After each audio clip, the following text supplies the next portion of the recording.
Hi guys, today we'll talk about how to fix or how to solve the problem of not working on the application of Tinder. You will go to settings. In this page, you will go to apps, default apps, app settings.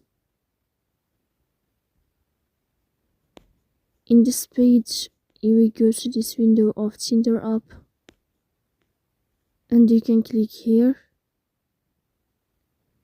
Then this page of app info, we will click on first stop and you can click OK. Here you will enter to the window of storage. Then you can click on clear cache. Here you can click on first stop. Then you will go to storage. Here in this page of storage, we click on clear cache.